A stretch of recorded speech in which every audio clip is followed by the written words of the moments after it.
Ladies and gentlemen, good morning and welcome to Gashi's Kama TV, the tallest man in Black Africa. I strongly believe that William Samoei Ruto is going to reshuffle his cabinet, and Raila Amolo Odinga's close allies will be in William Samoei Ruto's government. You only need to look at the move that William Samoei Ruto has been making. You only need to listen to the tone of William Samoei Ruto, the determination and the meaning of any message is in its tone and pitch and not the words. For those who have studied communication, they will tell you that sio yale maneno ambayo anasema, lakini anasema kwa namna gani, anasema kwa njia ipi, anasema kwa toni gani.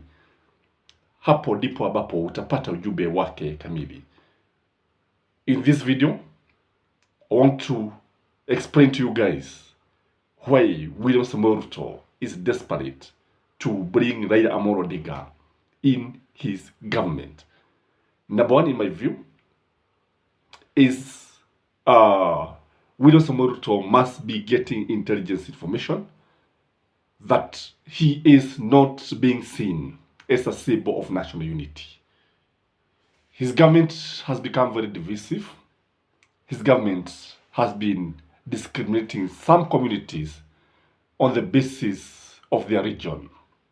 If you look at William Samoei Ruto's government, none other than his deputy has been advocating the theory of shareholding, whereby we have preferential shareholders and non-preferential shareholders. Those who voted for the government are seen as the one to benefit most. Na hapo ndipo sasa unamwona naibu wa rais akizungumzia ile thana yake ya kuweka mitego ya kujaribu kuwaweka wale ambao ni watu wa Azimio, kuweka bali sana na William Samoei Ruto. So the fact that he wants to be seen as a symbol of national unity is something that would like to make him bring Raila Amolo Odinga's allies in his government.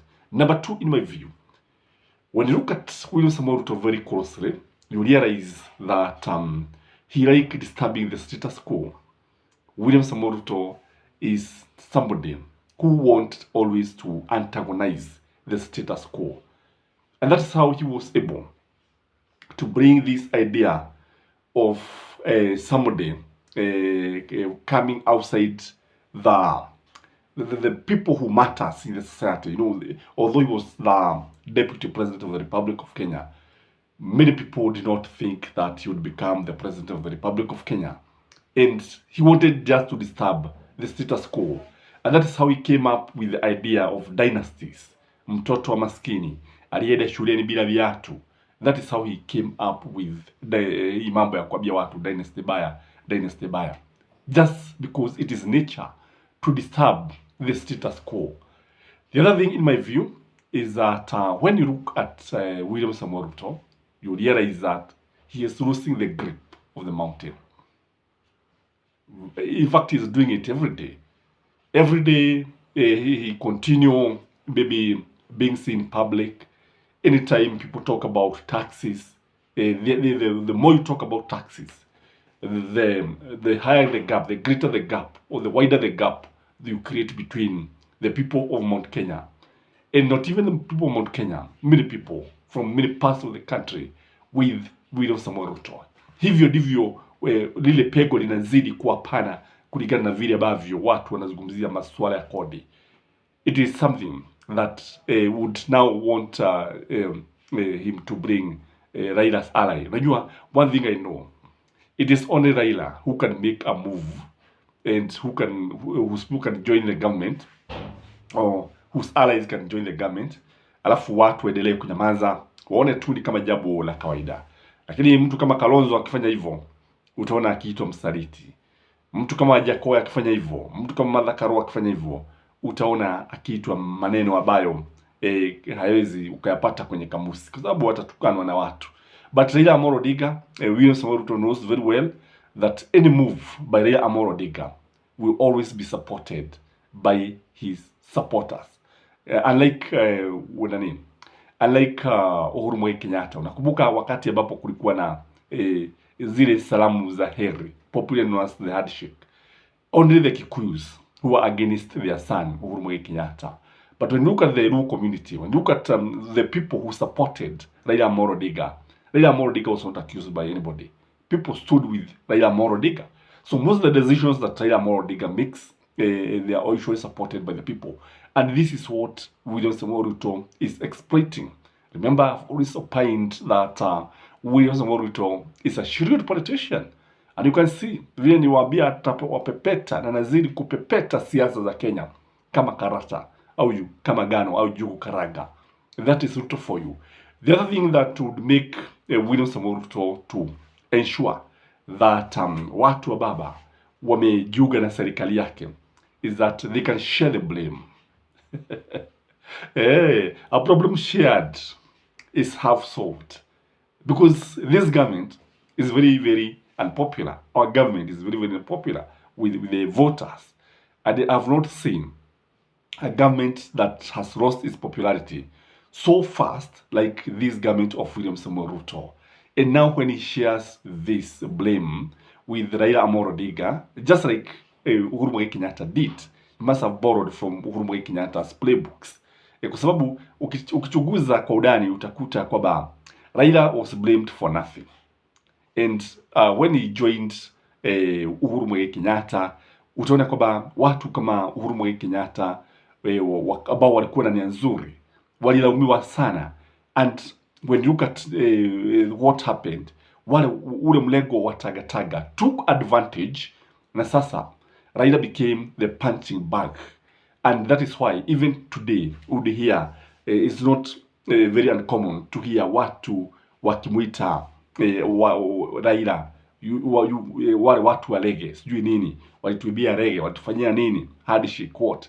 It's because he actually being blamed for nothing.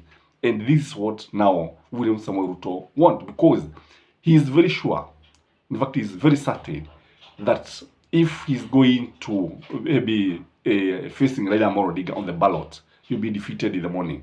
So that is why he wants him to join the government. Again, he has also realized that upande wa Azimio una watu ambao ni maarufu sana, watu ambao wana akili pevu, very bright guys, very brilliant guys with very brilliant ideas. So it is these people who I strongly believe William Samoei Ruto is planning to bring in his government so that they can assist him.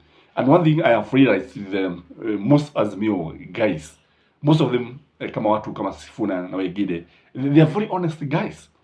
They speak their minds. Unlike in UDA, wengi hawasemi lolote, wanamtazama William Samoei Ruto akiendelea kufanya makosa pasi na kumwambia lolote.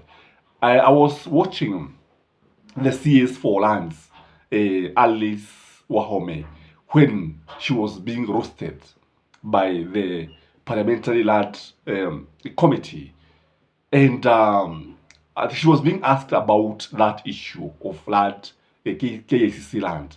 It looked like somebody wanted to grab the land, and then they were being asked, is it that some members in the ministry, some people in the ministry misread the president? Because you see, KACC is one of the private entities, parastatals that want to be privatized by William Samoei Ruto. And, he would come out with his head badly tainted by issues of corruption if the lad in question, or because unaona watu walikuwa wanasema kwamba lile juba la kifahari la KACC ni juba ambalo haliwezi kuuzwa vivi hivi. Ikitokea sasa kwamba it is being privatized and the land there, KACC land, has already been grabbed, then William Samoei Ruto will be blamed because the issue of integrity will rise. So, ladies and gentlemen, let us wait and see if William Samoei Ruto is going to appoint Raila Odinga's allies in his government. What do you think? Do you think he's going to appoint them? And if he's going to appoint them, who are these people who are likely to be appointed in his government? Have a lovely day. Bye-bye.